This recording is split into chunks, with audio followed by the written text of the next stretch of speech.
everyone, welcome to the Redmen TV. It is the Originals Podcast. Today I'm joined by Ste P, by Chloe Bloxham and by Dan Clubb. We're going to be talking Mo Salah. Liverpool offer him a new contract, of course. We're going to be talking the fallout from Liverpool versus Everton being postponed, and we're going to be looking ahead at the Champions League game tomorrow night versus Girona. But before we do all of that, we do have a Legends Advent Calendar. So if you are a club legend at redmenplus.com, then you have the chance to win a Robbie Fowler and Millwall's t-shirt from Redmen Merch. This actually works like the QR code. If you scan the back of the t-shirt, you can see it on your screens right now.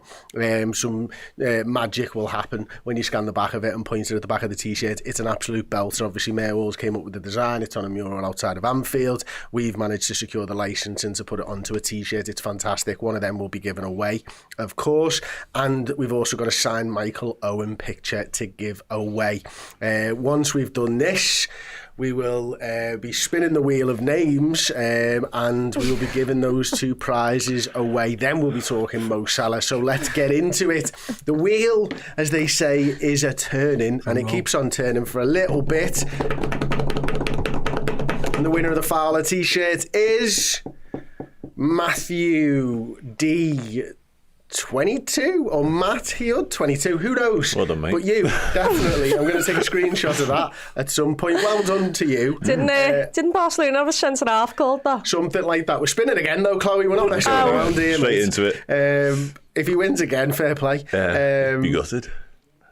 The winner is Rusty TX. So there you go. You are the proud owner, I'm sure, of a Michael Owen signed print. But we are here to talk about... What are you looking at me like that? Didn't say a word.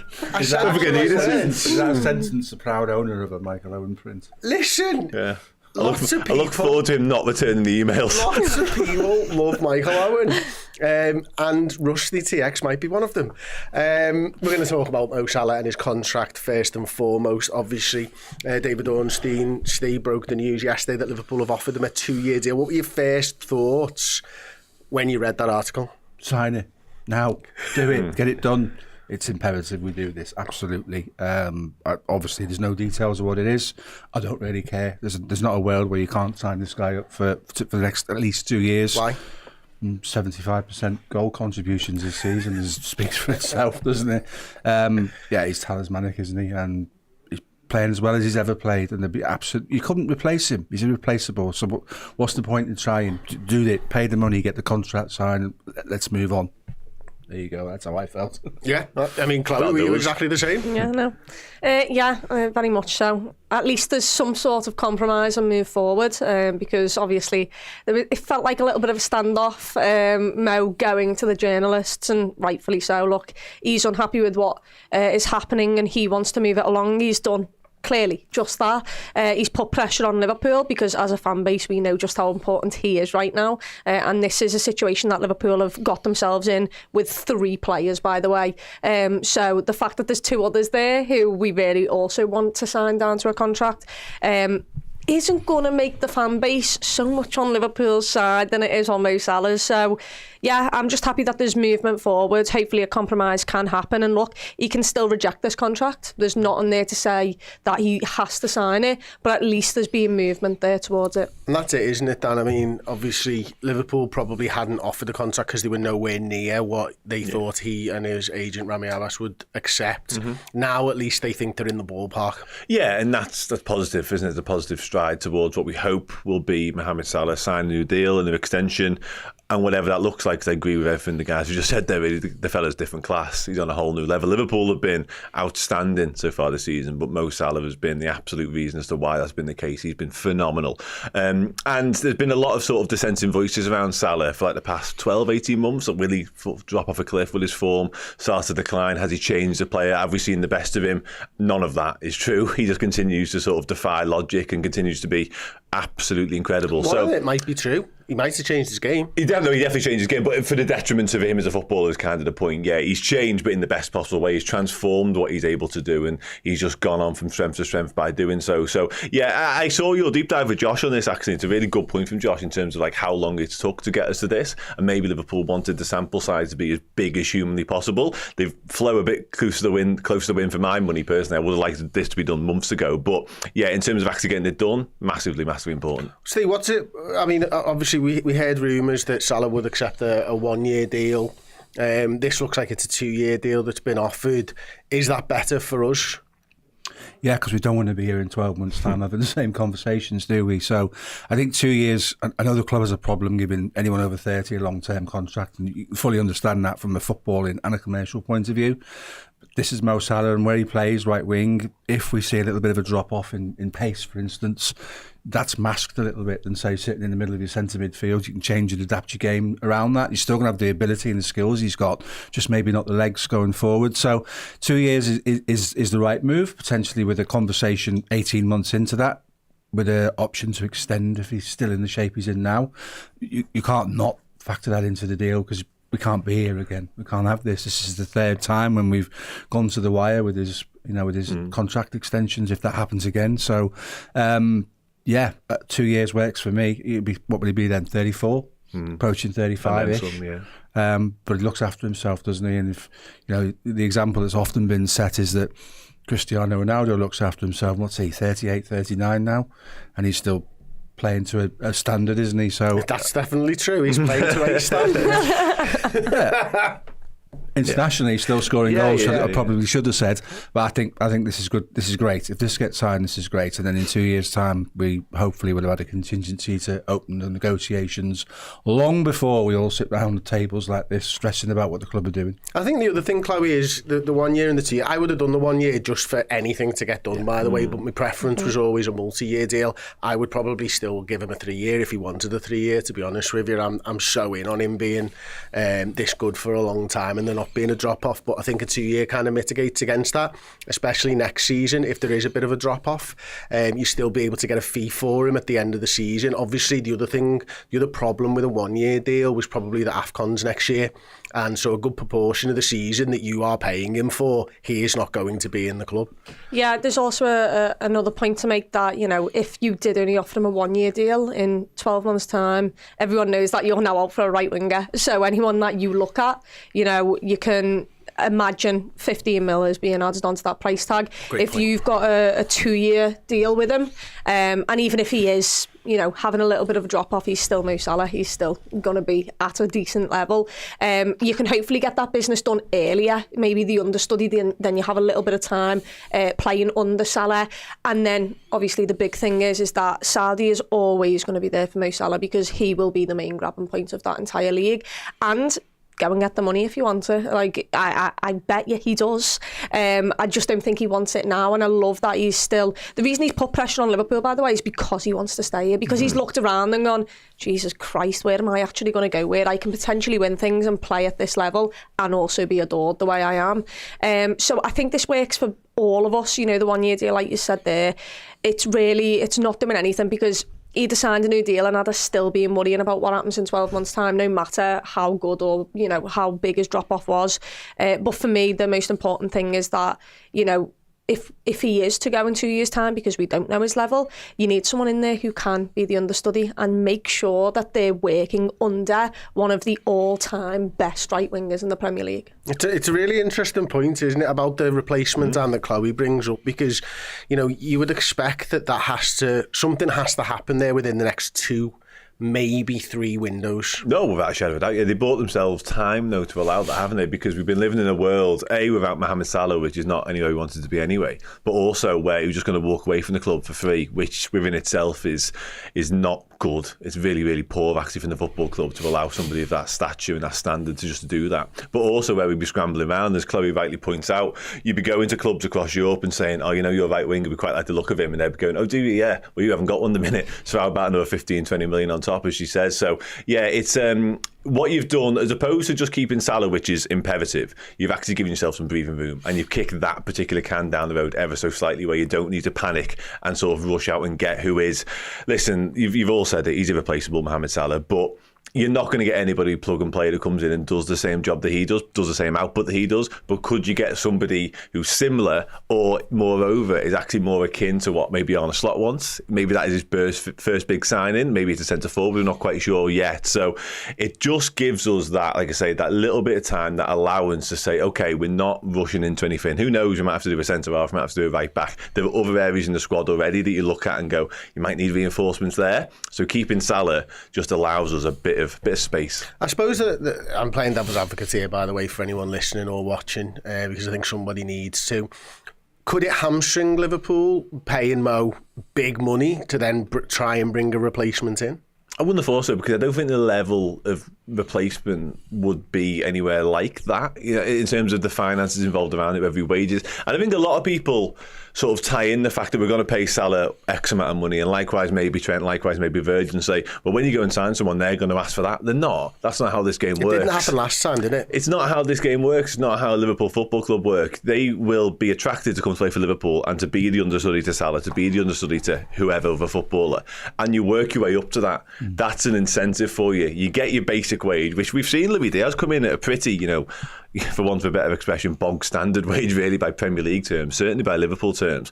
And you get incremental increases when you perform and when your performances warrant it. And that's how football should be. If a player does turn around, and we are trying to sign the Mo Salah understudy, and goes, well, Salah's on 350, I want 250, for argument's sake, you go, no, mate, no, you're not the one for us then. Therefore, this no dickheads policy should come into full force at that point. So I get the point, but I don't think Liverpool are going to be shopping for a 70, 80 million pound winger necessarily either. I think it'd be more 30, 40, 50. And again, the wages won't be anything like sort of Salah money. What does it do, Ste, in terms of Liverpool's standing in world football? The fact that Mo Salah essentially has issued a come and get me plea to Liverpool to stay? It reinforces where they are, you know, top of the Premier League, top of the Champions League. Hard to say that, innit? Yeah, top of the Champions League, we'll call it for now. Because you could have said top of the Premier League as well. I could, couldn't I? But didn't. What it does is it reinforces the stature of the club. You can't let your crown jewels walk out the door, can you? And he very much is the crown jewels. So it's, if you want to be a big club and you want to sit at the top of all of those things, you have to behave like a big club who sits at the top of all of those things and get your business right. Going back to the point you made about money situation, the Trent one is the one, if we sign him, is the one that has an impact on money spend in the future, because the hike is huge. Salah might get the same money or very similar, so we're kind of in the same world we've been in for the last few years with him. But in terms of the football club, it's kind of revert to normal, get everything right, make sure everything's okay. Little message out there, we've got it, it's fine. We brought the right people in, Hughes and Edwards in that regard. The timing of Klopp leaving and the small windows, we had to to find a manager, never mind negotiate player contracts, and then his window of opportunity to show what he's about, and all the players are saying the right things about how Slot is in and around the training ground. We're seeing the results on the pitch. It's no wonder these guys have sort of reintegrated with the idea of signing contracts, because right now we're really very good, but we need to start behaving like a football club that sits at the top of everything and not letting these things go to the wire. Just quickly, sorry, on that, what an endorsement it is for Arne Slot, by the way, and the job that he's done since walking the football club, because Salah, Trent, Virgil would have all been wise to sit back and go, let's just wait and see what this looks like, and they've all now seemingly want to sign. Incredible. No, it is, Chloe, isn't it? I mean, I did have a concern. It's a long-standing concern actually from the start of the season that this might be Slot's best ever Liverpool side, like, because it could take, if for example Virgil van Dijk left and Trent Alexander-Arnold left and Mo Salah left, it could take years to get back to this level of squad, couldn't it? Yeah, it could. I mean, you're talking about one of the greatest Premier League centre-halves. In fact, one of the greatest centre-halves in world football, one of the greatest right-wingers in football. And then, the greatest Premier League centre-back and the greatest Premier League right-winger. Fair enough. And then you're talking about a right-back who has literally changed the way that everyone thinks about playing fullback. It's not the, you've got to be extremely defensive. It's not your Gary Neville, like Cara would say. It very much is, what can you do to influence going forward? You're very much a flying fullback. You're doing your defensive work as much as you possibly can. But the level of which Trent has holds the creativity for this team is absolutely ridiculous, and losing those 3 players, it would be a major blow to Liverpool. And the fact that we've already, it was only a year ago where we bought 3 different midfielders, by the way. So, that's still all setting in place. Then you bring other players in, and look, we've still got some young quality there. You've got Quansah, you've got Conor Bradley. However, we are talking about some of the greatest footballers in the world here. So it would be a big hit to us, and it's good that, they've came in, and Slot is the kind of person who can still have those connections with the players and the relationships with the players, and also they just look refreshed, they look ready to go again, and hopefully they can do that by signing another contract and staying.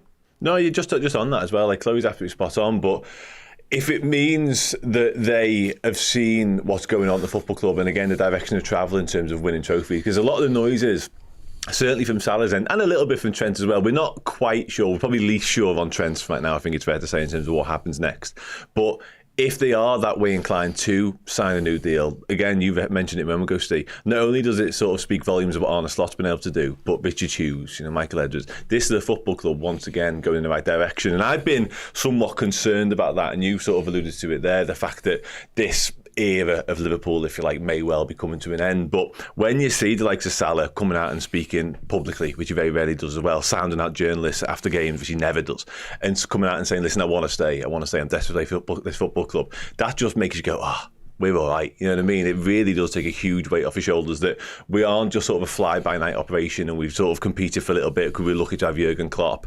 That the sort of the foundations and the bedrock, what this football club is and should be and needs to be to compete, is in place. And people like Mo Salah, Virgil van Dijk, and hopefully Trent can see that. That just means the absolute world to me as a football fan, as a Liverpool fan, because there was a concern that what was life after Klopp going to be like? It's okay because we've got Arne Slot. Okay, what about these 3 major assets, these global superstars, these phenomenal footballers? What if they walk away at the end of the season? Okay, maybe they won't. It's just ticking boxes all the time, ultimately. And I just hope that we can actually get them over the line, because I know the reporting now is a little bit, they've offered deals but not confirmed and all that sort of stuff. There's still a lot of sort of legwork to go. There's a lot of ground to be covered to get them over the line. But if we do tie all 3 down, that is a huge statement. It's a statement to everybody, Steve, isn't it? Actually, I was going to come to you. I'm going to just pull on a thread there, something that Dan's just said, because I think, for me, it's going to be incredibly difficult to replace Mo. We know that. Chloe just mentioned about the midfielders there, but this feels a little bit different, and what I'm referring to with what Dan said is Hughes and Edwards, because you mentioned them before as well. Do you think Liverpool, and again, I'm playing devil's advocate here, so apologies. Do you think Liverpool have looked at potential replacements and decided that right now there is absolutely nobody that's anywhere near Salah's level? And do you think they gave themselves as much time as possible to find those potential replacements?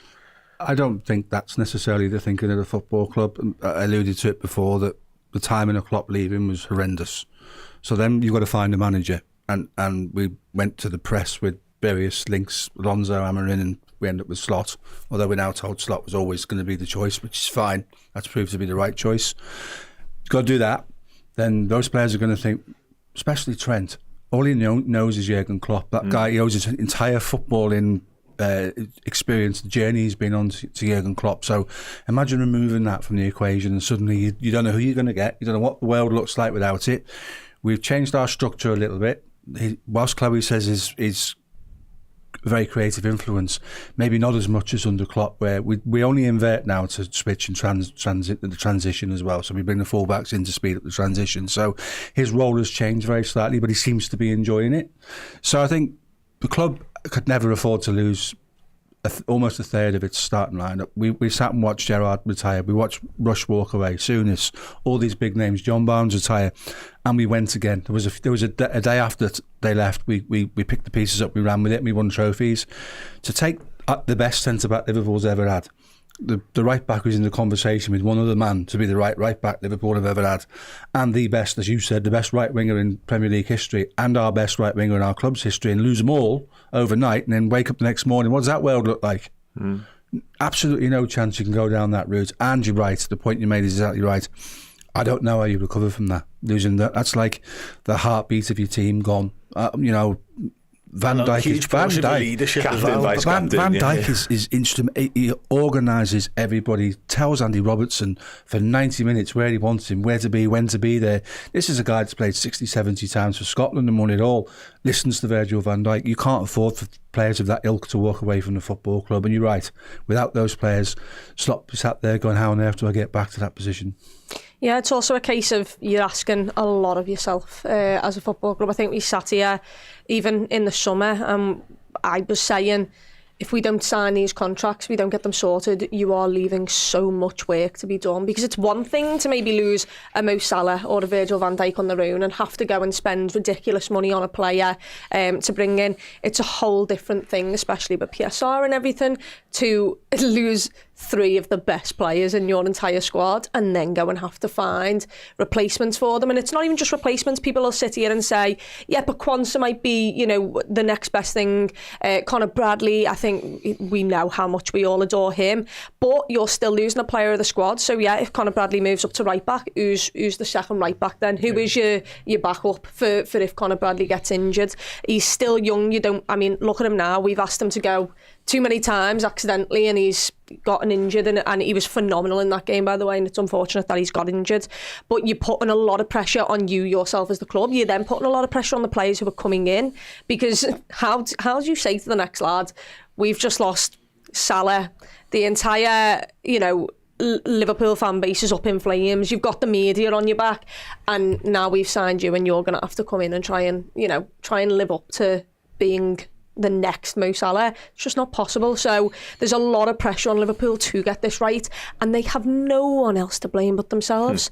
The only thing that can try and help them out and say is that there was obviously a massive shift with everything, with, you know, they had to sort out bringing Slot in, all the backroom staff, everything like that. So I totally get they've had a lot on their mind. That is the only thing I will say. However, it does not mean that you let it get to this situation where, you know, it is literally December and you've got a month until these players can go and speak to anyone in the world. And when the likes of Trent is being linked with Real Madrid, that is when you've got a problem. Yeah, it absolutely is. John Lee David Blackshaw's just sent us a super chat, so thank you very much, John. I seen a fan work out that without Mo's goals and assists, we would be in the bottom half of the table. So with him being a legend, FSG have made a proper football decision and keeping the king. You'll never walk alone. Thank you very much for the super chat. Obviously, I think there's a couple of things there. We're doing all right, considering we played 10 men in every game so far this season, of course.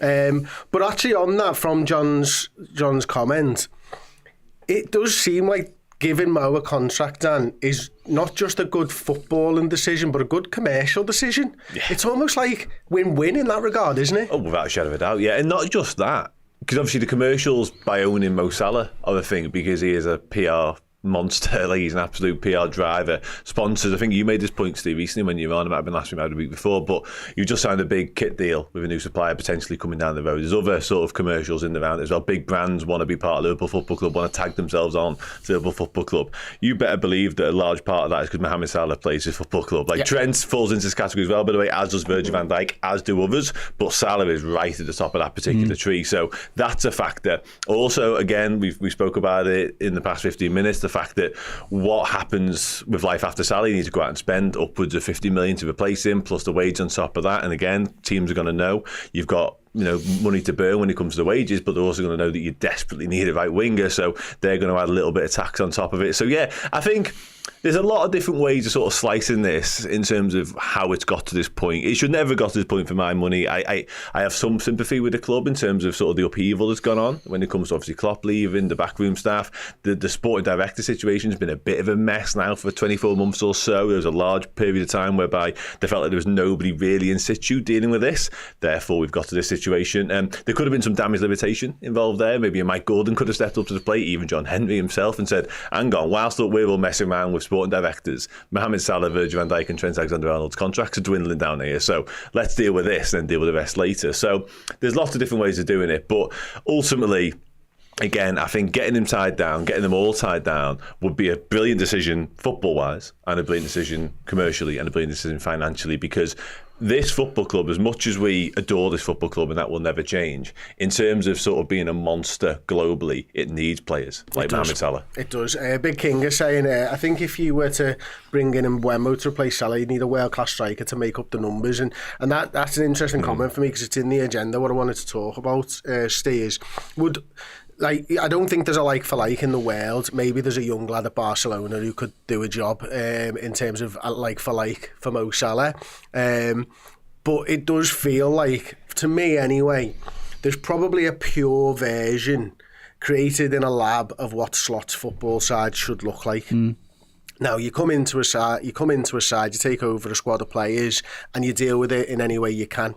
Mo Salah's there, probably not the right winger that you wanted, certainly not the way that Feyenoord played with their right winger.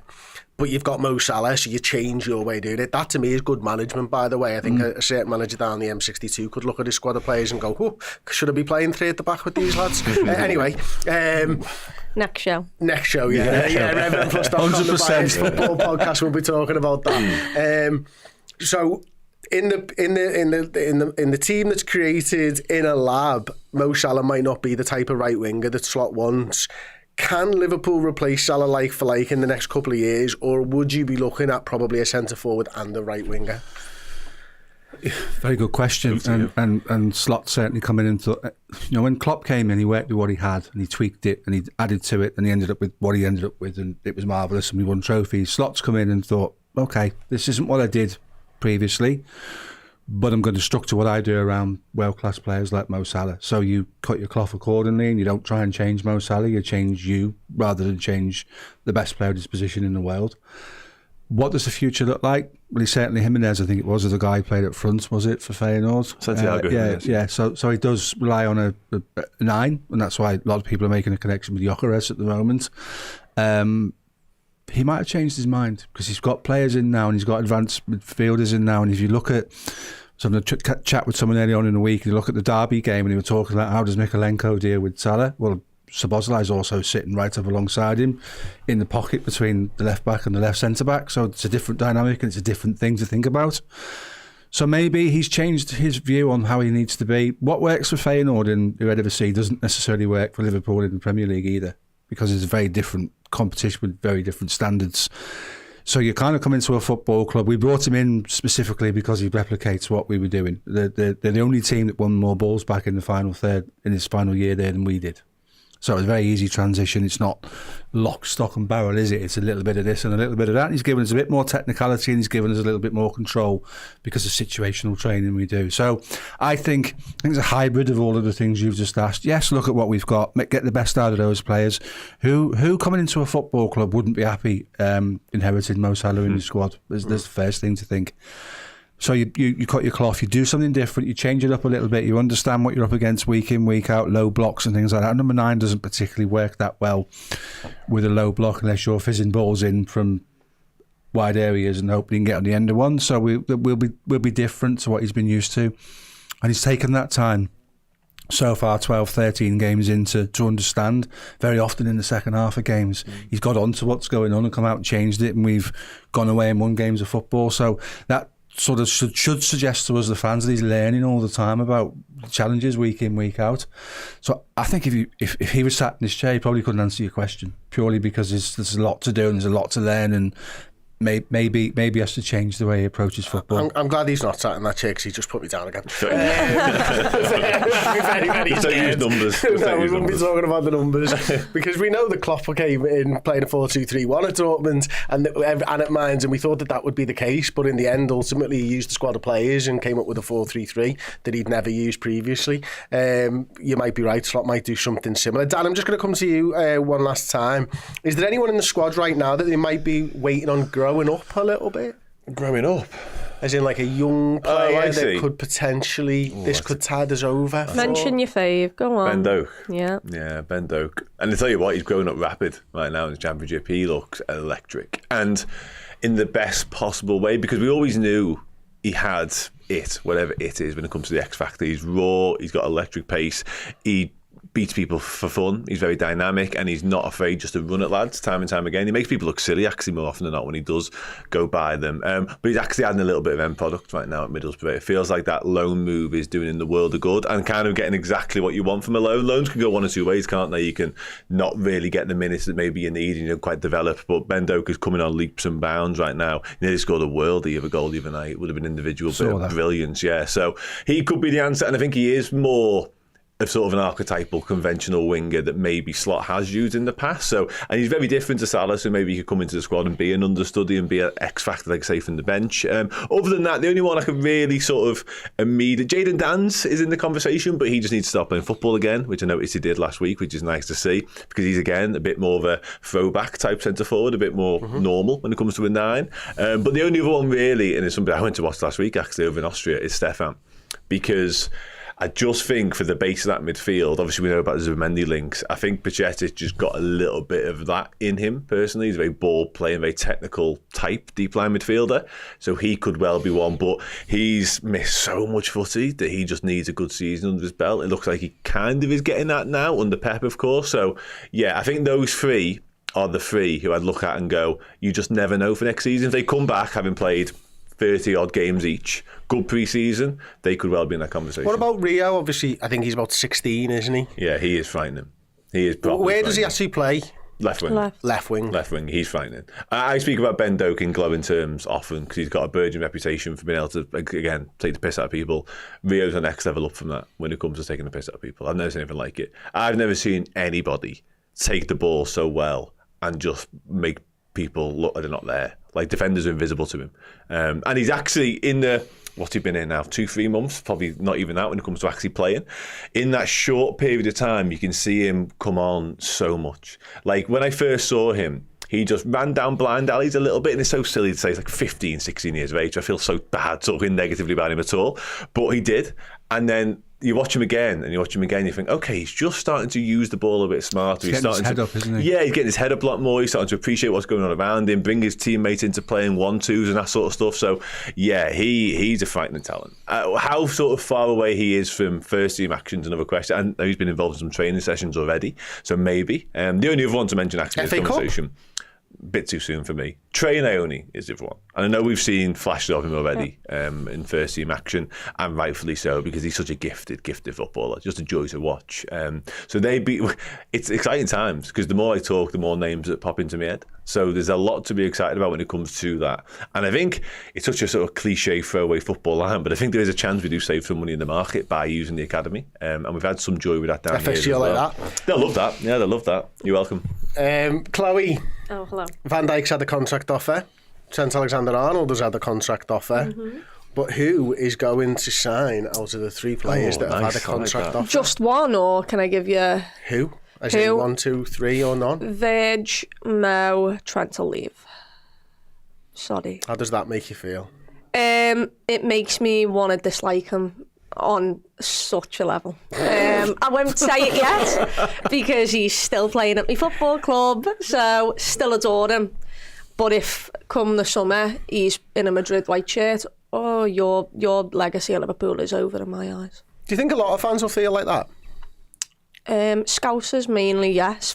Once again, look, sadly, Liverpool is in a part of Liverpool, and people from here, when you grow up, Liverpool should be the Real Madrid to what it is to most South Americans. Loads of people have their eyes set on Real Madrid or Barcelona. I get it. They are massive clubs. But when you're a Scouser, and specifically a Liverpool fan, your idols being Steven Gerrard, you shouldn't think that there is a bigger football club than Liverpool. That's just how it should work.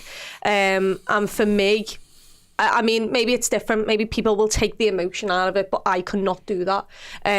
So anyone I've spoken to who, has been around me for the games, they've all said, I think he would tarnish his legacy if he left, especially to go to Madrid.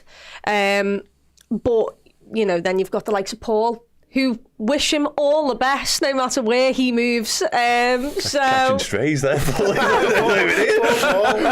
Poor bastard. So, yeah, Well, no, it's a personal thing, isn't it? And Yeah. obviously, I'll be absolutely gutted, but equally I'm of an age where I've seen players leave and go, and my heart can't be broken anymore by footballers leaving, unfortunately. Fernando Torres, you did it. He was mine. It was Fowler for me. Was it Fowler? was Fowler. I was in uni in Leeds, and when we sold him, I got the train to Leeds, and the club shop was right outside the train station, and there was a shirt there that said Fowler and had 11 because they bought him for 11 million on the back. And I come out the train station not expecting to catch a stray, and I caught one from the Leeds club shop, and I've never been the same person since. So Torres didn't bother me at all because I was heartbroken about Fowler. Fowler. Broke that day, yeah. No, yeah, I'm with you. And listen, for the Trent thing, I'd be gutted, not just because of what I've seen him do and what he's capable of on a football pitch, because that's a massive, massive part of it, but also what he's won with us and what he's been so pivotal in doing, and what he means to the football club as well. And I take Chloe's point, and Liverpool should be the pinnacle for somebody like Trent Alexander-Arnold, absolutely should be. But the only thing I would say on it is a slight sort of reprieve. Siding with Paul, are you? Yeah. No, far from it. Far from it. Listen, not even close. No, because I don't want to see him go anywhere other than carry on playing for Liverpool at all. I don't know where else he would go or could go. Is kind of my point. You know what I mean? Like, if he's not. You said that you don't want him to go to Real Madrid. That's kind of the only place he can go. I don't want to go anywhere. No, neither do I. Absolutely ultimately. nowhere. I don't think there's another club in the world that he would leave for. That's what I'm getting at. Yeah, that's exactly what I'm trying to say. Yeah, because if he was to go to, I don't know, PSG, you think, what are you doing? Yeah, you know what I mean? but that just would never happen because PSG are crap. But then it would be pure money, wouldn't it? That's what I'm saying. Like, at least if it was Real Madrid, you could, I don't even want to say the words I'm about to say, but make peace with it ever so slightly, because they do win stuff a lot. Usually at our expense, ultimately. But listen, ultimately, nail colours for the match. I don't give a shit. I don't want him to go anywhere. But, we're having a conversation, so it'd be great if we all just sat around and go, yeah, we should just stay. Steve, what's your thoughts? I'm kind of a little bit with you. Watch players come and go. Ian Rush, that destroyed the fan base almost. If he doesn't want to be at the football club and he doesn't see himself at the football club, then he should go. Because that's what you want. You want people who rock up on a Saturday, pull the shirt on, go out there and give it all for the fans, for the love of playing for Liverpool Football Club. If your head's been turned by Real Madrid and you want to go and do that, then go and do that, because we will survive without him. His role in the team has changed a little bit, although I say that sort of tongue-in-cheek because he's come on and changed a game or two recently with his passing. We will lose that, but we will find a way to go again, with or without him. And I'd rather it was with him because he's an exceptional, talented footballer. But everything he's ever known in our football club has been stripped out. I know he's now building relationships with the current coaching staff, but the lads who left Klopp's team, they nurtured him from a child into a man and gave him everything in football. You take that away, you don't know how hard that hits an individual unless you're that person yourself. So if he's got aspirations to go and do something different because Klopp's not there and it's not quite the same and he's not committed to it, as hard as it is, then he probably should go and do that, because you want someone who's 110% all in, not got reservations about their future, how it looks at the football club. So if he stays and he's carries on being what he is, then I'm all for that. Why wouldn't you be? But if he's made the decision to go, if we had a few more players around us, we might say to Real Madrid, if he makes the decision to go, stick 20 million quid in the bank and take him in January, because we're going to get nothing for him at the moment. So, but we're not there, are we? We've got injuries and we've not got a depth squad in defensive areas to do that.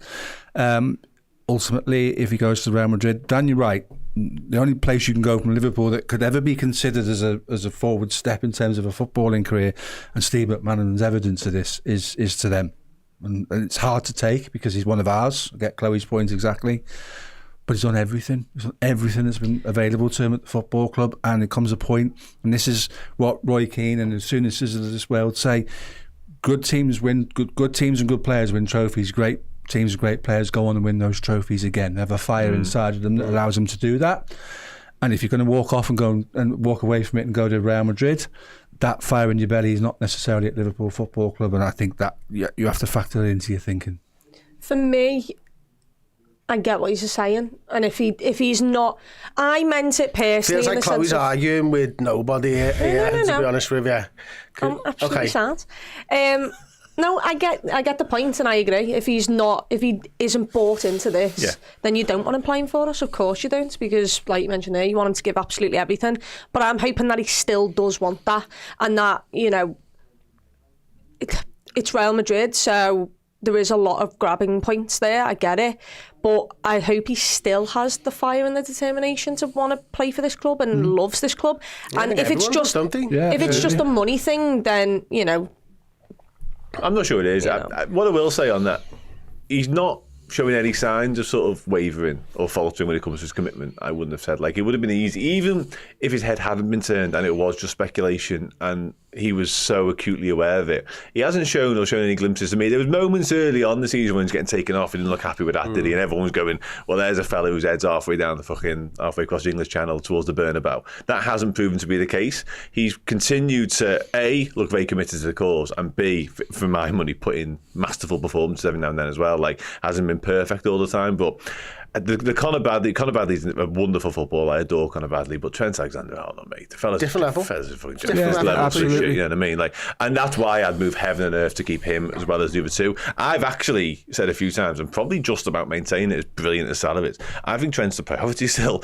I honestly do, and I know it sounds silly sitting here now, fully aware of that, but I think he's a priority because of his age and because of what's he's to come. Your future. So much more. There's so much more to get from Trent Alexander-Arnold. And if you allow him to have his best prime years at a different football club, having brought him up through the ranks and him be absolutely integral to everything we've done up until this point, that's lamentable for me. Like, keep Salah, keep Virgil, obviously, because they are what they are. But Trent should be the one you get boxed up before anybody else. And I don't think that's the way it's going to go. So, are you the same as Chloe then? Do you think Virgil and Salah, did you say, would sign and Trent goes? I think we keep all three. Yeah. I think Trent goes.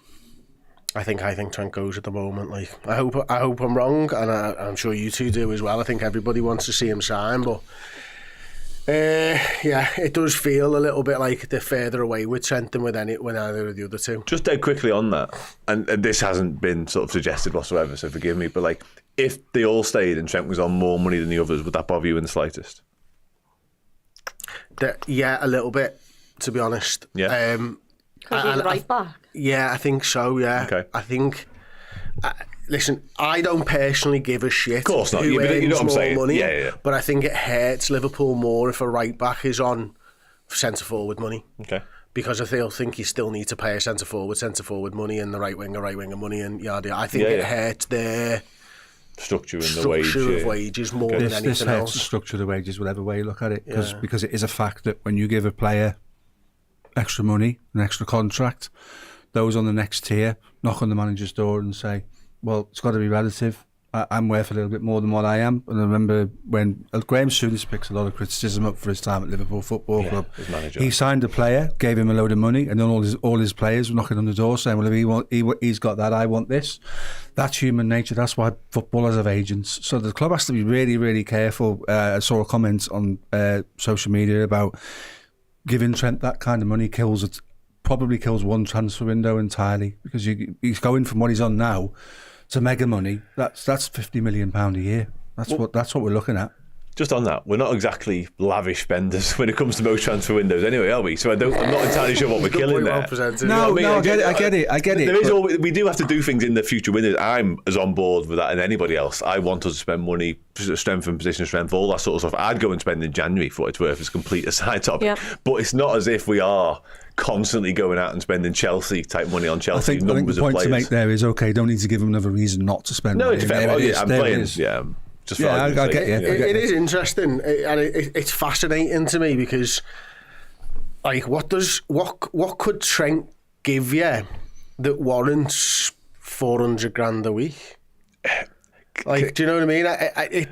That's what the thing that I sort of struggle with. Well, I get it. I've always wrestled, and listen, in years gone by, sort of my growing up watching football, I'd have been completely on board with the positional elements of the fact that you pay people what they're worth, and what people are worth sort of depends on where they play, because that sort of bears out in transfer fees as well, doesn't it? That's just started to break ever so slightly when it comes to defenders. Virgil van Dijk, Harry Maguire, Jesus, going for the sort of money that he went for. Keepers as well fall into the same bracket, but because of Trent, really, and what he's been able to do from right back, a little bit Dani Alves as well, but because of Trent and the way he's transformed what a right back is, just by the way he plays football, I don't really give a shit anymore in terms of where he play on the pitch. Like, if they can have influences and direct influences on you winning games of football, it doesn't matter. And Trent does that. The game he won the other week was in a large part down to Trent's brilliance. Like, the fella is a once-in-a-lifetime footballer. He's generational. And just because he plays right back nominally sometimes, I'm not arsed. Like, he's in his prime of his career, or certainly entering it potentially. And the vice-captain of the football club could become captain at some point down the line. He's the heir to the throne of that right now, of course. And you've got, 8, 9, 10 more years of brilliance to come. So whilst I take the point, it's a lot of money, and it's a lot of money full stop, no matter what position you play.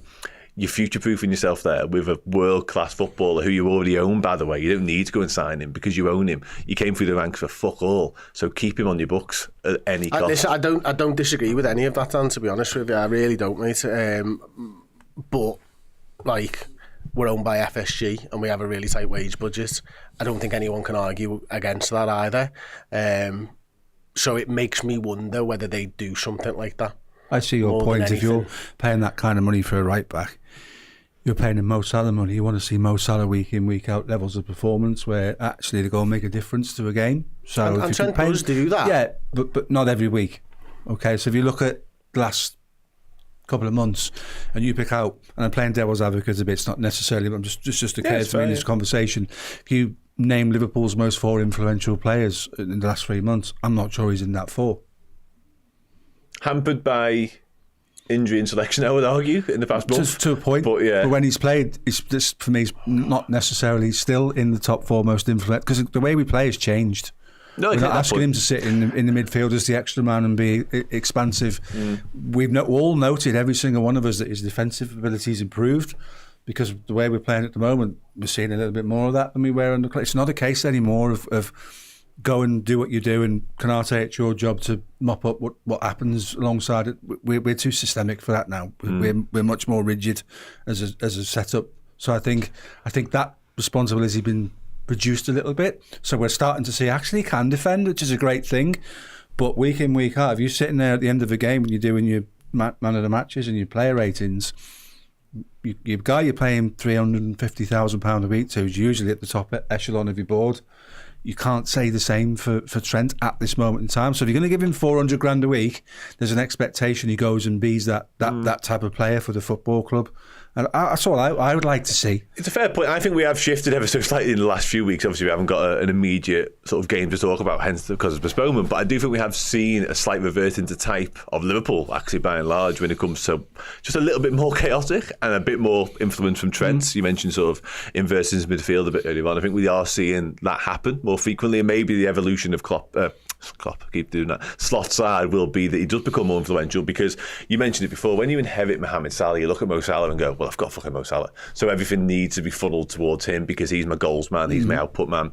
And it might be a little bit the same when it comes to Trent as well. For Slot, he says, well, I don't really use full-backs in this way, but fucking hell, seeing what he can do on the ball. You know what I mean? So maybe we'll start to see more of that. It's great having control, but it's also great having a lad who can hit a 70-yard ball over and just set Mo Salah. Yeah, just kill an opposition team like that and just break the lines like that and get Salah in, get Diaz, Gakpo, whoever it may be in behind the blink of an eye. And Trent's shown us time and time again that he has that capability. And also, sort of a completely side point, like, there's another element to this that I can't sort of get out of my head.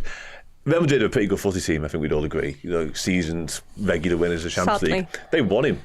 You know what I mean? And they're willing to pay whatever amount. And I know they spend a lot of money with Liverpool. I'm aware of that fact. Their wage structure isn't ours. I'm fully on board with that. I forgot about Mbappe there for a second. No, but however, like, they also want him. And I know they haven't got to pay a transfer fee, therefore they can pay the same wages. But full enough, we don't have to pay a transfer fee for him either, because we own him. You know what I mean? So if Real Madrid, somebody we sort of have ambitions and, in our opinion, do compete with week in, week out, we beat them 2 weeks ago. They want Trent. So there's a reason for that. So why don't we just keep him instead? I listened to a journalist saying that when Carvajal's fit, the fans will demand that he plays, because he's revered up there alongside your Ramoses and people like that because of how much he's won. So it's all very well going to Real Madrid, but when Carvajal's fit, whether you think Trent's better than him or not, the fans will want Carvajal reinstated into the side. So there's that to think about as well. There's lots of things. I guess it comes down to who's talking to him, what kind of information is he getting from the people around him. It wouldn't surprise me if he went to Real Madrid and took Cruz's spot long term, to be honest with you, more than anything else. Do you think that would appeal more, maybe? I think that would massively appeal to Trent and what he thinks he is as a footballer. That's something that right now it doesn't look like Liverpool are going to be offering. And that might just be the difference, to be honest with you. Yeah, there's a Ballon d'Or conversation as well, wasn't there? Because I think Trent came out recently and said he wanted to win the Ballon d'Or. That's one of his aspirations. He wasn't talking about what particular club, by the way, but we've spoken about this quite a few times in like the office and that. And we actually think he's got more of a chance of doing that at Liverpool, because if you achieve great things at Real Madrid as a collective, as a team, the likelihood is that Mbappe, Bellingham, Vinicius Jr. will be at the forefront of that. Now, whilst there's still Mohamed Salah at Liverpool, that could be the case with, there's a better chance that Trent plays a bigger part in us being successful. So, yeah, it's a massive conversation. And again, ultimately, I don't want to see any great footballer leave Liverpool Football Club. There comes a time where everyone, Bobby Firmino, Sadio Mane, a little bit of Joel Matip, a little bit injuries got the better of him, Thiago certainly. But these three, you can't argue against any of these three staying for Man. No, I think that's totally fair. And I think the other thing to think about, for me anyway, and I know I respect your opinion on this, Chloe, because when I was younger, I'd have felt exactly the same. And at some point it will leave me that. Maybe it will, maybe it won't. I know people who are my age will feel exactly the same as you. It's just not me, and certainly it's not Paul as well. But like, sorry, Paul. I would if he does leave, I would very much hope it went Coutinho.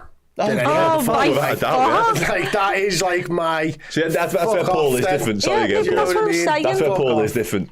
You want to see him do well. No, that's what I mean.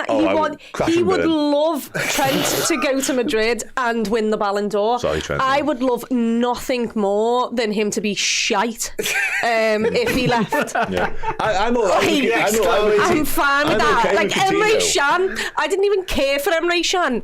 And yet, I didn't want him to do well once he left Liverpool. No, because he decided that he was bigger than Liverpool. We're all horrible people and we're fine with it. That's it's fine. No problem. I'm fine with Trent's going to rock up at Aston Villa on loan. I mean, to be fair, Coutinho still won trophies. So, you know. At Bayern Munich, mainly. But I reckon he does regret leaving. But we were boss when he left, and he was shite at Barca, so I'm perfectly fine with him. But yeah, you are right. Yeah, and he also, helped us sign Alisson Becker and Virgil van Dijk. Yeah. So... Yeah. That's his biggest contribution. And listen, if he does go, it's a thing, and I'll feel how I feel at the time, because that's the other thing I think here. Like, I think you know exactly how you'll feel. I generally don't until something's happened, and then I go, oh, okay. Sometimes I watch games of American football and I think I like one of the sides and I don't. And then I'm celebrating the other way round and I'm thinking, oh, right, okay, but my heart clearly felt differently to Do you know my what head, that was? That was approximately... When did we play Madrid? Was that a week ago? 2 weeks ago? 2 weeks now. 2 weeks ago. Madrid fans next to me and singing, trying to say Hala Madrid. And then for Cody Gakpo's goal, they were bouncing up and down, celebrating. He had a Madrid top on. Don't know what's gone on there, but that happened. But that is exactly what I imagine. I don't think he came to the game expecting to celebrate a Liverpool goal against his team. But he did. But he did. Okay, I'm not that stupid. No. I know who I support. That's good. Right, okay. Well, let's move on then. But before we do, we did the Legends Advent Draw at the beginning of the show. This is what's still available as prizes if you sign up on redmenplus.com.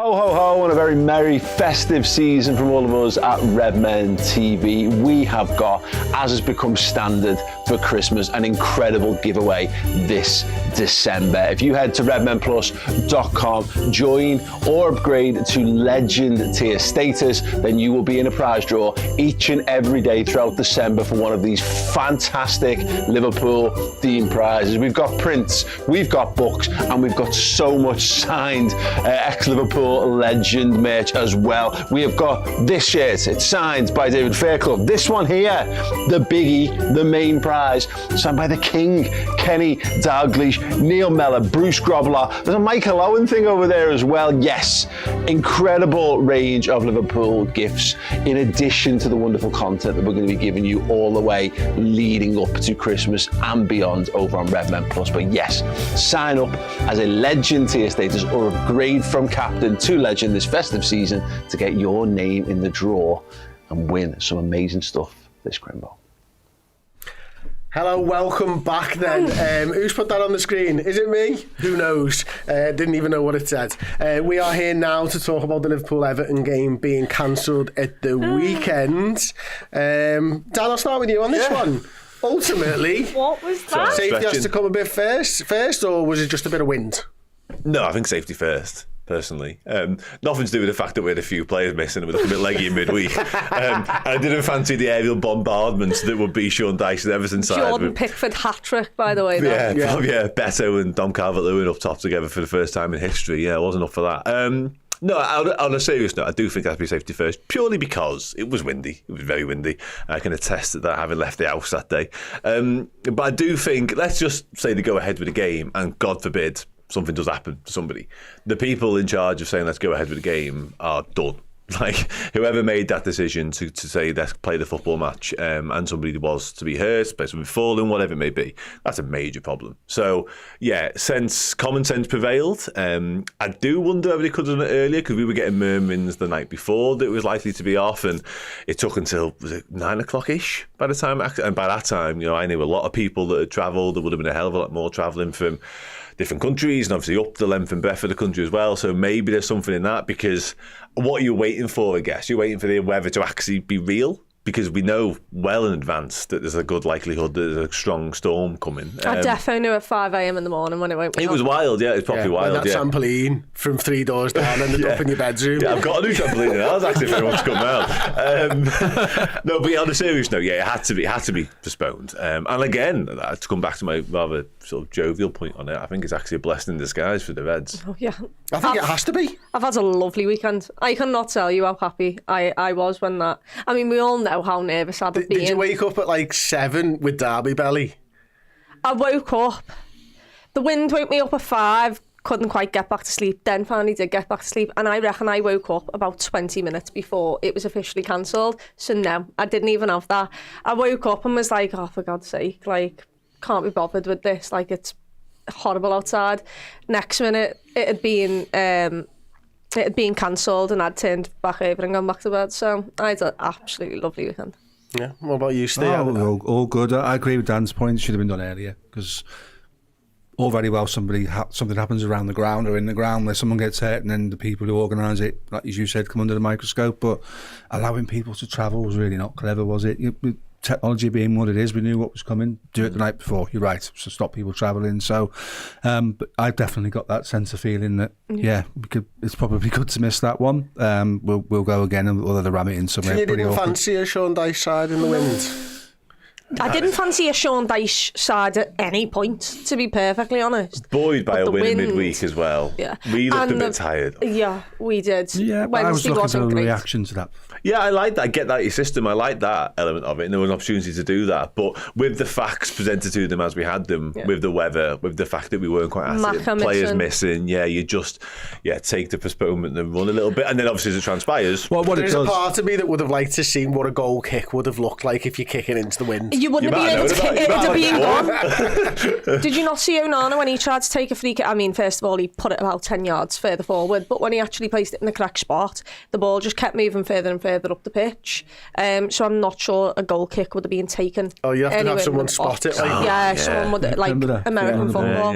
But like in the city centre, there was, buildings that had like metal and everything falling off it. So it was the right decision to not play the game. Especially Goodison. Yeah, would have took off.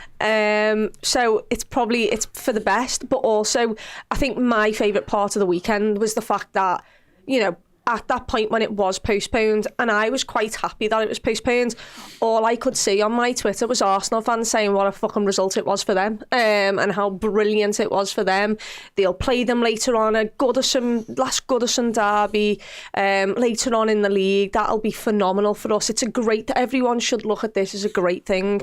And then they played Fulham the next day, and couldn't get over the line to get their 3 points anyway, to put the pressure on us.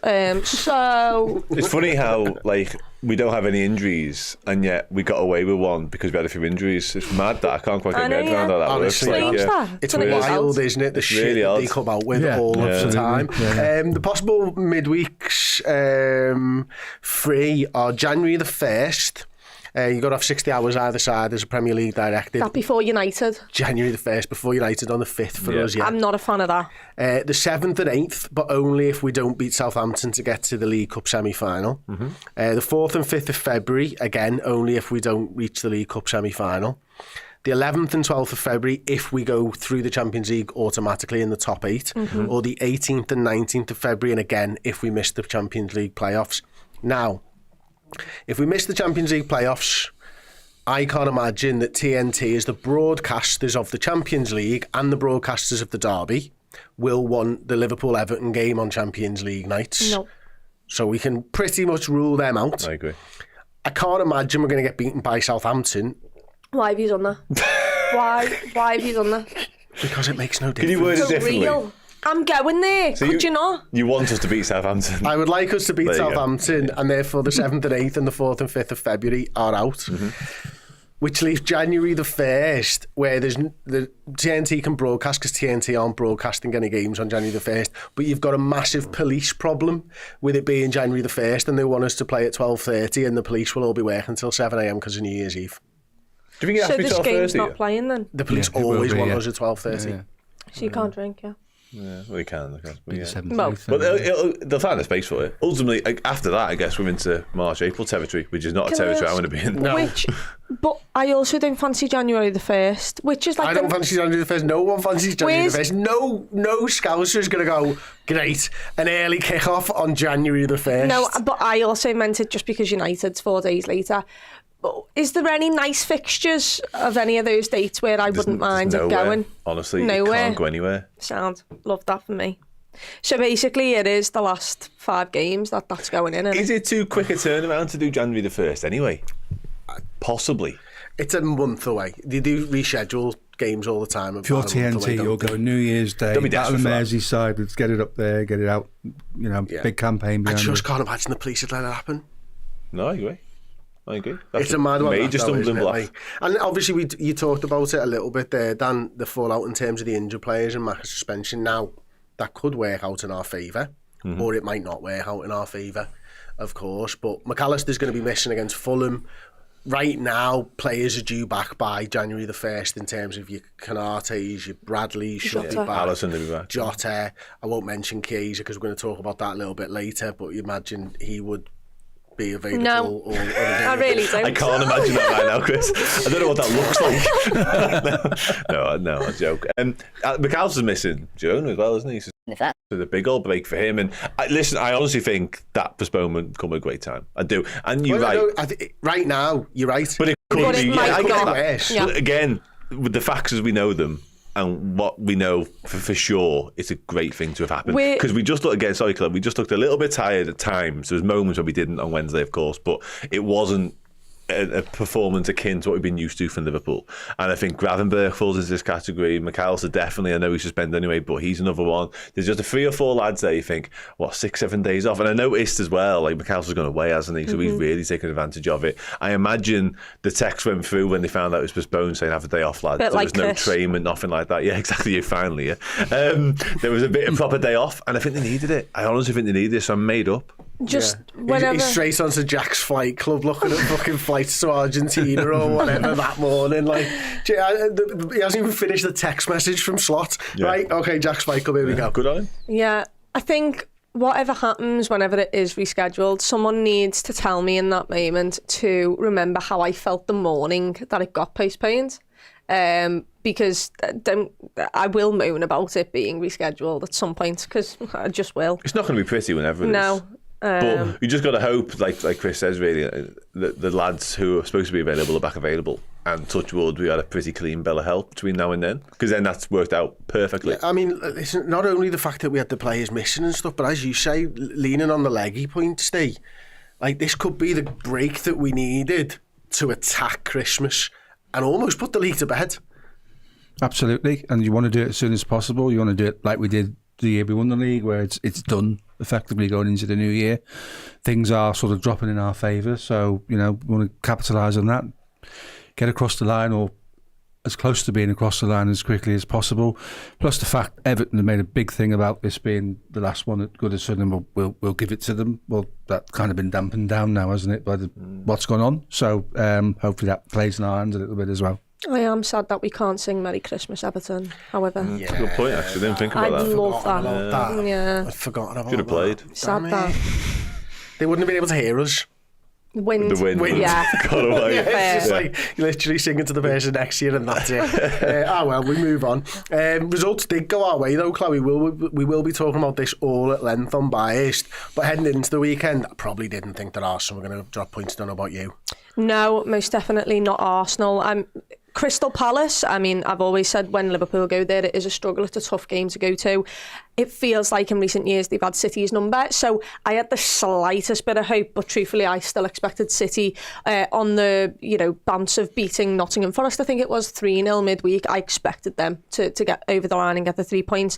Arsenal, however, I just did not see them dropping points. And actually, I don't know whether, we play Fulham this weekend. I'm not sure. It's good that they played Arsenal first and then us second. That always confuses me, because would you rather play them first or would you rather play them second if they're a bit leggy from that first. Arsenal game? Yeah, first. We had it where we played City's opponents like a week after them. Yeah, for a while. Right. Yeah. And it was horrendous. Horrendous. And So, you think about it, City had Brighton after we beat them twice, didn't we? Yeah. And Brighton bounced back and Okay, beat them. fair. Yeah. But Fulham got a good result. Fulham got a really good result, and I didn't expect it, but I absolutely loved it. Might be the best VAR I've seen for a Nice, while. yeah, it was. Yeah. Good. You've got Arteta jumping on the backs of players down by the corner flag, and then suddenly it's not a goal. I loved it. Yeah, it's great. Nice to see. Dan, one word on Postecoglou from this weekend. One word. Oh, I'm struggling for one. Can I say told you so? No, one word. Inevitable. It's true. It's actually In that incredible. case, yeah, if it's only one, yeah, inevitable. Absolutely. Right, we're going to be talking Girona up next. But this is the last week you can buy our Redmen Christmas sweatshirt. If you're in the UK, you need to get your orders in by the 11th of December. So check this out.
Yeah, that's not a real fire in the background, cool. But thanks for the comment. That is very much a television. Good to know your eyesight's fine. Girona up next.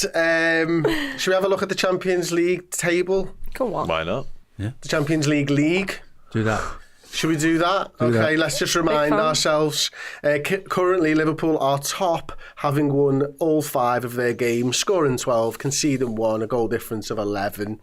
2 points ahead of Inter Milan. Girona are down in 30th, I think. Yeah, they are, yeah. There you go. They've won 1 and lost 4. Jesus. Yeah. Not quite the side that they were last season, Steve, really. Obviously, La Liga's surprise package last season, currently down in 8th. Beaten 3-0, I think, by Real Madrid at the weekend. Knocked out of the Copa del Rey to 6th tier. Yeah. 6th tier Logrones midweek. Hurting at the moment, Girona. And a great opportunity to go and get 3 points that all but seals qualification. That's the way you've got to look at that. Get it done. 4th tier, sorry. And then you can look at the future games and bring in players that need minutes. because the job's done. I'm a big favour of doing things as quickly as you possibly can, and 18 points at that stage is pretty much done, isn't it? Oh, it's done, I think, yeah. So, Chloe, obviously big break for Liverpool. We've got some injury news now as well. Ian Doyle tweeted this out earlier on today. Liverpool had an open training a little early for Champions League game in Girona tomorrow. Chiesa missed out through illness and won't travel, but Jota was training fully. Morton was absent with a knock and also won't travel to Girona. Chiesa, ill. Surprised? What's going on, man? Have we got another Keita? I don't say that. Keita played a few. At this stage, we've got another Mello, never mind a Keita. Oh. Don't say that either. Is it just bad luck or is this a concern? Oh, no, it's a concern because, I mean, we wouldn't have bought him if we would have thought he'd have continued to be out for this long. And I totally get the whole pre-season thing. However, it just feels like there are so many setbacks. You don't know how much of training he's doing. It's been quite a while now, and actually we do need it. Look, we sat here at the start of the season and we were like 6 forwards, absolutely brilliant. We've been playing with 4 up for 3 spots for the past like 3 to 4 weeks, maybe even longer.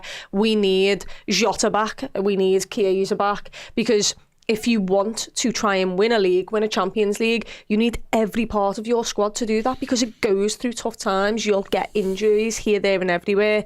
And Salah is in unbelievable shape. But there are times where you probably want to give him 20 minutes rest because he won't like to rest. And you can't do that because you've got to play the other forwards everywhere else and he's your main man. So we really do need Chiesa back. Him getting ill, I suppose, he can't do anything about that, I guess. But I am getting a little bit bored of it. Yeah, I think Chloe's sort of hit the nail on the head there, Dan. I mean, this isn't an injury, this is just an illness, so maybe it's a bit too soon to throw the baby out with the bathwater, but certainly the injuries are obviously an issue. Yeah, they are. And they'd be less of an issue if his track record of injuries wasn't as sort of blighted as it is, really. And we've got lived experience, we mentioned a couple of names there, of signing players and it not really sort of working out for maybe other different reasons. And we've signed players with poor injury history as well, and it just continued, and everyone's turning around and going, well, I told you so. Now, there's an opportunity for a lot of people to turn around and say, I told you so with Chiesa here, if this doesn't stop and stop quickly, because as wonderful as a footballer as he is, and as an opportunistic signing as it was, and one which had a lot of scope to turn out to be a bit of a masterstroke, because you get him for, 12 million, something like that. It's not a lot. And he was once touted as a £100 million footballer, star of the show in the Euros not too long ago, and you bring him in for that money. He is your sick forward. He's a bit of a joker in the pack, if you like, and he gives you that crazy strength and depth that we had in the attacking line. And if he's just not available to you, what good is it ultimately? And that's kind of where we're at right now. I'm with Chloe. I'm on board with the reset that they had to him, because they never really spoke about it when he initially arrived. It was like, okay, we're going to drip feed him into the side, and that happened once or twice on a couple of benches. Yeah. I think he plays against West Ham in the Carabao Cup, and then they drew a line with him, because I remember Slot coming out and saying he trains one day, then he has a setback, he trains the next day, a setback, and you think, well, that doesn't... That's just start and build him up. Yeah, but that didn't sound particularly brilliant, in my opinion. So there's a bit of a hard line drew in the sand there, and he said, okay, we're going to give him a pre-season, we're going to go cut afresh, and we'll go from there. But ever since that's happened, I know he played last week for the 21s against Nordirland, Danish side, which is a bit of a surprise. He actually scored in that game. I think he got an hour, I think I'm right in saying. So you think, okay, that's really positive. And then just as you think, okay, great, let's double down on that. Let's train this week, let's travel to Girona, maybe get 10-15 minutes off the bench. He's ill. I know you can't do anything about an illness, but with players like that, and again, we've experienced it ourselves all too frequently, you just think, it's just one thing after another a little bit, and I just hope he doesn't fall into that category, because again, he's brilliant. Yep. No, absolutely. And we'd all love to see him, by the way. That's the main thing. And that was the case with Thiago, Keita, Artemello to a much less extent. But there was always that frustration with players like this, because they're so good. You just want to see them play for your team. Yeah, hopefully not. What side are you sort of looking at for Girona? Are you taking, Steve, the way to look at it is like, get your 3 points here and you've almost got 2 games in January that you can, that are likely to be dead rubbers? Or are you just, well, we've had a week off now, essentially already, because of the Everton game. Is it everyone plays, you get the win, or you got one eye on Fulham? How are you sort of balancing the squad for this one yourself? I've always been an advocate of do your business, get it done early, and then reap the rewards afterwards. You know, team selections, when people have said I want loads of people rested, we've sat in here and I've said not for me. Get it, and then make the changes when you've won the game. Pretty much. Would the you have same started Jota away when Klopp did? That injury that he picked up could have happened at any point, and it was. You can't legislate for that. There were no warning signs. It was a bit of a strange one, wasn't it? The warning sign was Diogo Jota. I'm going to say, it's Jota in a nutshell. In which case, he just sits on the bench and watches forever because you can't take the chance, can you? I'd probably look at Diaz starting against Girona, back on the left. Nunes. Gakpo's played the last two, hasn't he? Is that right? Nunes up front, because at some point we need to see something click there. We live in hope that it does, but we need to see something click there. It's a good opportunity to get some minutes into Harvey Elliott. Might be 60-30 with him. Just get some get it won, get some players off, get them ready for the weekend, and then exactly what you just said. You've got 2 games in January where it's done.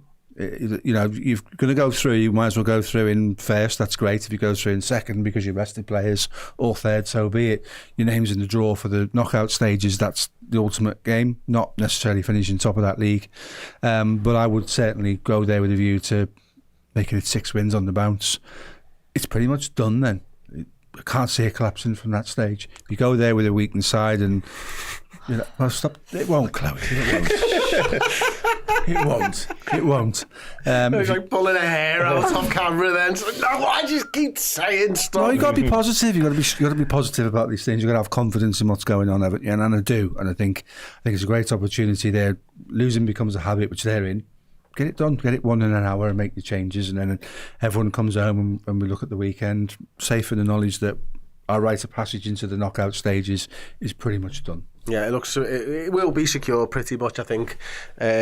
Chloe with 18 points. I think everybody was saying sort of 14, 15 points is going to be enough. Right now, we might be able to lose all 3 games and still get in there regardless. I thought we were the first to actually, we were the first to get in the top 24. Yeah, so over the playoffs, not the automatic though. Yeah, not the automatic stuff. That's the top 8, isn't it? So, but listen, we've got Jota who's trained fully now as well, hasn't he? We've got Alisson who's back in training over the weekend. It's obviously probably too soon for both of those, but would you be tempted to get them on the bench and get them some minutes? If there's any chance of Diogo Jota getting injured on that plane, then absolutely not. On a plane? God help us. Naby Keita did his neck injury on a plane, thank you very much, at the start of the season. When he first... he's back, yeah. For me, this game, look, I don't think we can make loads of changes because, you know, right backs out, left backs out in terms of Bradley and Costas.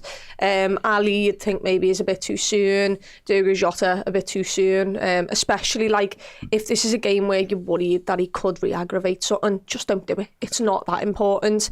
You've obviously got your midfield where Mac is out, so you know that's one less option for us. Harvey Elliott being back is great, but he won't be able to play the full 90. It depends whether he can only play 30 or whether he can play 60. So I think the squad will be strong, mainly because of the fact of how many injuries have been mentioned. And it's great that everyone's coming, well, a lot of people are coming back, but you still want to drip feed them into it. But like you mentioned there, we've had a week off. We've been able to reset. And hopefully, you know, everyone is rested and ready to go again, because the big games don't stop. Everything now is absolutely massive. I'd say that this is one of the least important games, but is still massively important. So you can make some changes if you really wanted to. You know, like you mentioned there, Gakpo and Diaz, I'm not asked which one of them start because I think they're both boss. Salah will demand that he starts, and if you could take him off around 60, I'd be very thankful for it. So yeah, it's one of them where, like you said, get the job done. I don't think you can make that many changes because of the squad right now, but we should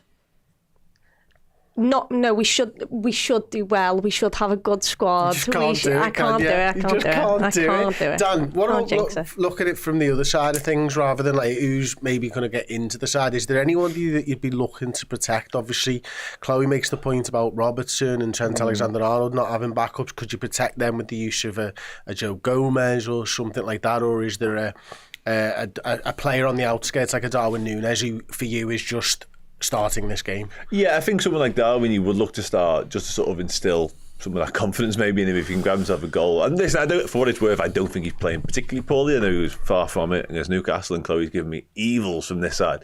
But I don't think his all-round play has been particularly poor, really, generally speaking. I think he's been okay of late. And I think his all-round play's improved. Exactly. We are demanding a lot of him because, again, we haven't got the strength and depth in terms of the options to allow him to rest, really, you know, certainly when it comes to the number 9 position. So, yeah, but I would start him again because, again, I think if he scores a goal or he provides an assist or whatever for Salah, which is often the case, and that's great in terms of momentum and rhythm, really, more importantly, build into the weekend.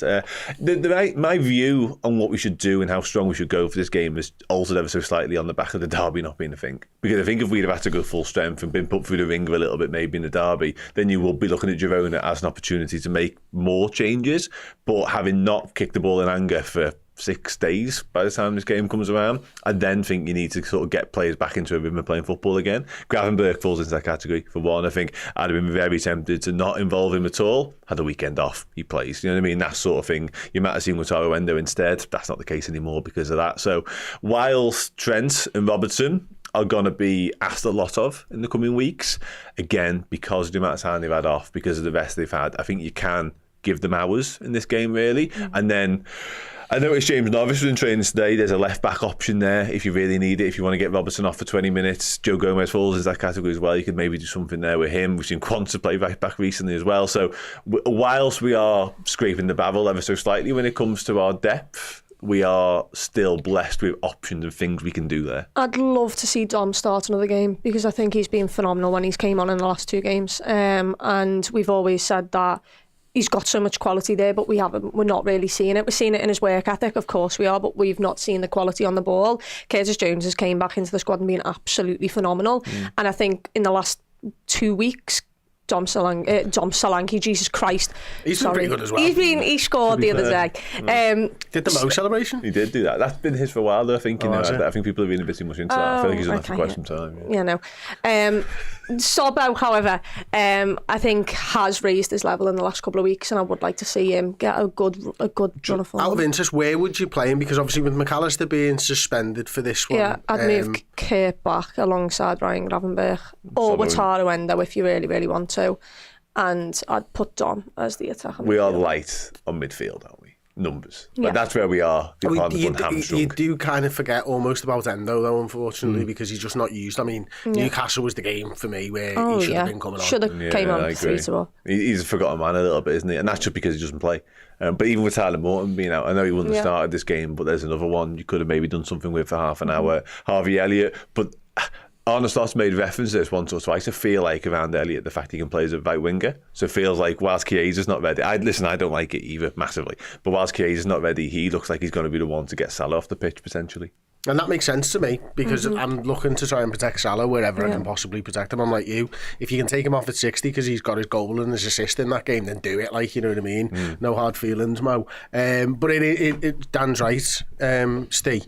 We are light in midfield. There isn't many changes that we could ring there. Obviously Endo could come in for somebody. You've already got the 4 of them, Gravenberch, Jones, Szoboszlai and Elliott. They're the 4 that you're probably picking from, aren't they? Yeah, absolutely, yeah. I agree with Chloe that Dom should play some part in that game. Most of that game, for me, does look slightly better than recent weeks. I'm not really on board with the criticism of Gravenberch's performance against Newcastle. I thought the way we lined up gave them all the impetus to play on the front foot, and that midfield isn't a back foot midfield, it's a front foot midfield, so they all struggled. We just gave Newcastle all the confidence in the world with the way we set up. Getting back to what he's doing, control the game, because we don't play with energy and enthusiasm and passion, we play with control. I don't think these guys feel anything like the physical fatigue they did in the Klopp side, for instance, because it's much more structured. And I could go back and say there's a certain right back of yesteryear that played 427 games on rough pitches with the football that weighed like a brick and never missed a game. So sports science sometimes comes to your rescue and sometimes is a hindrance. If a lad can play 427 games with no sports science, drinking beers on the coach after the match, I take all that with a pinch of salt, because these guys have got nutritionists, diets, everything. So they should be able to run 7 or 8, 12 kilometres twice a week. Yeah, Should be able to do that. They're professional sports people at the end of the day. So, I don't tend to lean too much into that. But for injury protection and stuff like that, Curtis has played a lot of minutes lately. I thought he was ridiculously good against Real Madrid, by the way. I couldn't believe how good he was in 10 minutes against City. I thought he was on the pitch for half an hour. He did that much in 10 minutes. Really good seats to watch the Madrid game, mate. He gave the ball away once because he was fouled. So, that's how good he was.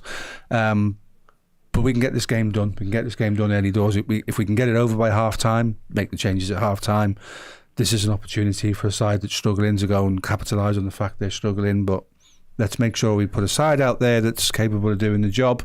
I think we've seen, when we've sat and discussed it, that he doesn't make wholesale changes for the sake of wholesale changes. And certainly under Klopp, a lot of these lads gained a little bit from the intensity of playing 2 or 3 times a week. They wanted to go again. Players would rather play than train. That's a fact. And because we're winning games at the moment and we're doing really well, those players don't want to hide. They want to be out there front and centre, showing everybody what they're capable of. And as a manager, you have to capitalise on that. So I think we go to Spain and we put in a strong side. Just quickly on the style and the contrasting sort of ways we used to play and that we play now. It's right, ultimately, I'm aware of it. I do think we are starting to see signs of just that, I don't know, the ability to go up gears, that heavy metals. I thought we've seen it at St James's Park a little bit, but I think we've seen it a bit more in recent weeks and in recent games, actually. But what I will say is that whilst it's right and it should allow us to use these players more and maybe not pick up as many, muscle strain injuries, that sort of stuff as well, our players are still our players, and some of our players do just pick up injuries. And also, they do. It's a fact. And also, I was starting to get ever so slightly concerned. I say starting to, I've been saying it for weeks now, with Ryan Gravenberch, only because, not his performances necessarily, but just the sheer number of minutes he's played. Because he's still a young lad. He's still nowhere near his sort of physical prime, really. I know he's young and he's fit and he's an absolute machine. He's an athlete, all the rest of it. But he's already surpassed the minutes he's played in the past 3 seasons, I think, maybe even combined by this point. It's frightening, sort of the uptick in the amount that's been demanded of him. So Honestly, doesn't make wholesale changes for the sake of it, I agree. But I think we're already starting to see signs. If we talk about him learning on the job and the fact this team isn't his finished article, I don't believe it is. But we're already starting to see signs of him just being a bit cleverer with how he uses the squad and what he does with it, and not asking players to go to the well time and time again, because I think you'll see sort of a downward trend in terms of performances if you do that. So whilst I take the point, and we are a little bit sort of bereft of numbers right now, it wouldn't shock me if he made a few surprises when it comes to team selection, just because one or two feel as though they're sailing a little bit closer to the win. Now, the weekend off might have made this entire point gone, but I do think we are just seeing moments whereby certain players could do with a bit more rest than we're allowing them. We could do it with running away in a game, being 3-0 up by half time, which gives you the option to make changes. Yeah. Our opposition are in the game too long, too deep into the game for us to go, right, okay, get him off, this game's won, we're not going to lose this. They wouldn't say that to Chloe because she'd have a meltdown, wouldn't she? But we can pull that player out and give him a blow, but can't do it because we're fighting almost 80 minutes every week. Thankfully, though, everyone that we're fighting against is doing exactly the same. You know, you think about the Arsenal, Chelsea, and Manchester 100%. City. This and we're picking up points. We're long gone from Man City fucking 5-0 up in 3 minutes or whatever it used to be.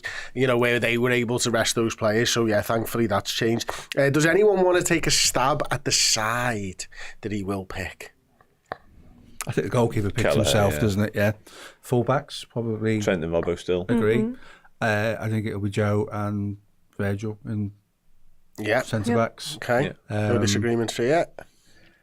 I think I'll start Gravenberch, don't you? Yeah, I do. I do. I think Dan's point was more pertinent if we played the derby. 100%. I think you were absolutely spot on. If he did 90 minutes in the derby, I think we'll have a different conversation about Gravenberch. Yeah. And I think he starts with Jones and Szoboszlai. Yeah. Is that 3? And that's right. I'd hope to see Diaz start because he's playing second fiddle a little bit to Gakpo at the moment. And rightly so. Gakpo's ridiculously good at the moment, to be fair. Diaz, Nunes, Salah. You're right. Salah will demand to play. Right? Yeah, he will. There's no demand to play. And then get it done. Get it done by half time and make changes. Make 4 substitutions and keep one in the bank in case someone picks up a knock, and get these lads some Sorry. Can't say anything, can you? No, I just hated the idea of it. Yeah, it's. I think that's the side, to be honest with you. No. I don't think there's going to be a major surprise. No, I don't. Yeah, we haven't got capability to make it a major one. The only one is Endo. Yeah. Because I don't think Harvey Elliott's got 60 minutes in him personally. You don't go from playing like 5 minutes at the end of a game recently to 60. If you're turning up at half time, for me, you don't. Gravenberch doesn't come out. No, I agree. I'd love that so much. Yeah, Providing they told us immediately why he didn't come out. Yeah. I don't want to be left in limbo. So Can't live that life, can we? I would kind of like Chloe to be near me when that happens and know what it is, and she's just fuming about something. No, why always me? Yeah. That would be fun. I'll start walking out with a sign. He's okay. Chloe's okay.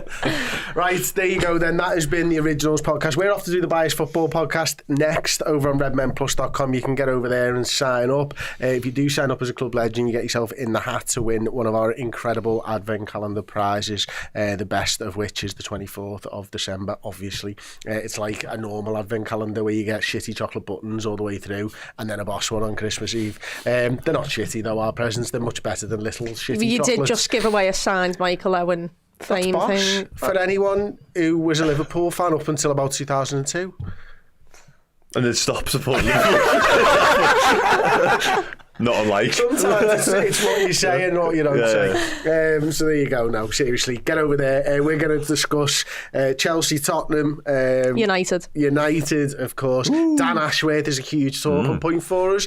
And I'm all in on this conversation because I think it's baffling what Manchester United and Ineos have done over there. So yeah, thank you very much for listening. Thank you very much for watching and we'll see you all soon. Ta-ra.